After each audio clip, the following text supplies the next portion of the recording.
Okay,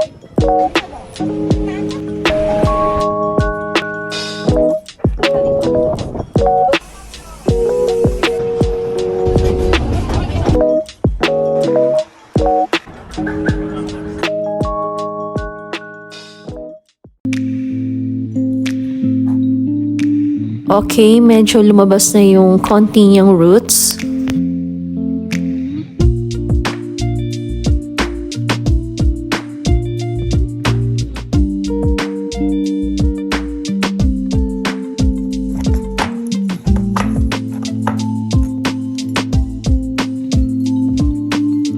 Ayan, nalipat ko na siya pero hindi ko na pinakita kung papaano. Ayan. So, ilalabas ko siya sa may sunlight. Tapos yung natira, pinalitan ko ng bagong water and nilagay ko sa bagong vase. And then yung nirepotting ko, nilagay ko sa labas yung natatamaan ng sunlight.